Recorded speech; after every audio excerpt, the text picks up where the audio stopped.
दोपहर का वक्त था। आसमान से आग बरस रही थी। पारा 48 डिग्री पार कर चुका था। जंगल की नदियां, तालाब और झरने पूरी तरह सूख चुके थे। कालू कौआ प्यास के मारे बेहाल था। उसकी जीभ सूखकर कांटा हो चुकी थी, आंखें धंस गई थीं और पंख भारी हो रहे थे। कालू एक सूखे पेड़ की डाल पर हांफते हुए बुदबुदाया। पानी, कहीं एक बूंद पानी नहीं है। गाँव, मैं मर जाऊंगा। वह आखिरी हिम्मत जुटाकर उड़ा। कुछ दूर जाने पर उसे जंगल के पुराने हिस्से में एक पथरीला पुराना कुआं दिखाई दिया। कालू उम्मीद से उसकी मुंडेर पर जा बैठा, लेकिन जैसे ही उसने नीचे झांका, उसका दिल बैठ गया। दत्तरे की, ये भी सूखा है। नीचे सिर्फ सूखी धूल है। निराशा में उसने कुएं के अंदर एक कंकर फेंका। तभी कुएं के भीतर से एक भारी, गूंजती हुई रहस्यमयी आवाज आई। कौन है जो मेरी गहरी नींद में खलल डाल रहा है? कालू डर कर पीछे हटा। कौन है अंदर? मैं तो बस एक प्यासा कौवा हूँ।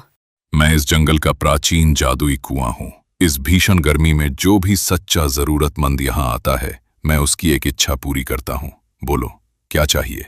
कालू ने बिना सोचे चिल्लाया। पानी, मुझे बस पेट भरकर ठंडा पानी चाहिए। अचानक कुएं के भीतर से गड़गड़ाहट हुई। सूखी मिट्टी गायब हो गई और एकदम साफ बर्फ जैसा ठंडा पानी ऊपर तक आ गया। अरे वाह, जादुई पानी! कालू ने झपट कर चोंच डाली। उसने गट गट करके भर पेट पानी पिया। उसकी जान में जान आई। पानी पीकर जैसे ही कालू उड़ने लगा, उसके दिमाग में एक शैतानी विचार आया। रुको, ये तो जादुई कुआं है। इच्छा पूरी करता है। सिर्फ पानी मांगकर मैंने मौका गवा दिया। क्यों ना कुछ बड़ा मांगा जाए। कालू ने चालाकी से पूछा। जादुई कुएं, क्या तुम मेरी एक और इच्छा पूरी कर सकते हो? कुएं की आवाज आई। गर्मी बहुत है, इसलिए एक और मौका देता हूँ। मांगो। मुझे इस भीषण गर्मी से बचने के लिए एक आलीशान बर्फ से बना ठंडा महल चाहिए, जिसमें दुनिया भर के स्वादिष्ट फल भरे हों। तथास्तु। कुएं से एक तेज सफेद रोशनी निकली। देखते ही देखते कुएं के ठीक बगल में एक चमचमाता बर्फ का विशाल महल खड़ा हो गया। उसके अंदर आम, अंगूर और तरबूज के ढेर लगे थे। अब आया मजा। पूरे जंगल के जानवर गर्मी में तड़प रहे हैं और मैं यहाँ ऐश करूंगा। कालू महल के अंदर घुसकर चिल्लाया। महल के अंदर इतनी ठंडक थी कि बाहर की 48 डिग्री की गर्मी का एहसास ही नहीं हो रहा था। कालू मजे से फल खाने लगा। तभी उसकी नजर खिड़की से बाहर गई। जंगल के दूसरे पक्षी, तोते, गौरैया और कबूतर प्यार और गर्मी से बेहाल होकर तड़प रहे थे। गौरैया ने महल देखा और हांफते हुए कहा, कालू भाई, बाहर बहुत गर्मी है, दम घुट रहा है। क्या हम थोड़ी देर तुम्हारे इस ठंडे महल में आ जाएं? थोड़ा पानी दे दो। कालू ने खिड़की बंद करते हुए कहा, भागो यहाँ से, ये मेरा महल है। किसी को एक बूंद पानी नहीं मिलेगा। गर्मी में मरना है तो मरो।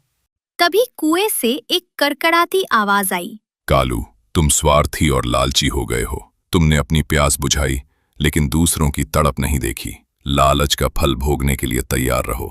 अचानक बर्फ के महल का तापमान गिरने लगा। वह ठंडा से अत्यधिक ठंडा होने लगा। बर्फ की दीवारें और सख्त होने लगीं। कालू चिल्लाया, अरे बाप रे, ये क्या हो रहा है? पंख जम रहे हैं मेरे। वो दरवाजे की तरफ भागा, लेकिन दरवाजा बर्फ की मोटी दीवार में बदल चुका था। चारों तरफ से बर्फ की नुकीली चट्टानें कालू की तरफ बढ़ने लगीं। ठंड इतनी बढ़ गई कि कालू का सांस लेना मुश्किल हो गया। उसके पैर जमीन से चिपक गए।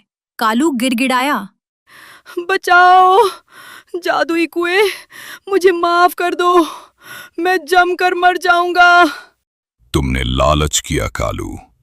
अब इस ठंडे पिंजरे में ही तुम्हारा अंत होगा। कालू रोते हुए चिल्लाया, नहीं, मुझसे बहुत बड़ी भूल हुई। मुझे ये महल नहीं चाहिए। मुझे कोई लालच नहीं है। बाहर के पक्षी प्यास से मर रहे हैं।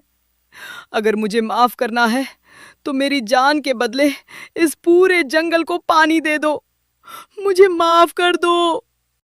कालू की आंखों से निकले आंसू बर्फ बनकर गिर रहे थे। उसकी पश्चाताप की भावना सच्ची थी। अचानक एक तेज धमाका हुआ। बर्फ का महल पूरी तरह पिघल गया। कालू आजाद होकर जमीन पर आ गिरा।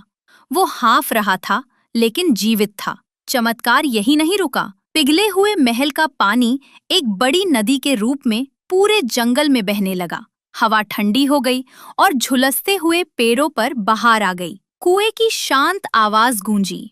कालू, तुमने अंत में अपने स्वार्थ से ऊपर उठकर दूसरों के बारे में सोचा, इसलिए तुम्हें माफ किया जाता है। सारे पक्षी खुशी से चहकते हुए नदी के पानी में कूद गए। कालू ने राहत की सांस ली। तोता उड़कर कालू के पास आया। कालू भाई, इस चमत्कार के लिए तुम्हारा धन्यवाद। तुमने हम सबकी जान बचा ली। कालू ने शर्म से सिर झुका लिया। नहीं दोस्त, धन्यवाद तो इस जादुई कुएं का है जिसने मुझे सही रास्ता दिखाया। लालच सच में बुरी बला है। उस दिन के बाद कालू का घमंड हमेशा के लिए टूट गया। वो जंगल का सबसे मददगार कौवा बन गया और सब मिलकर उस ठंडी नदी के किनारे खुशी खुशी रहने लगे।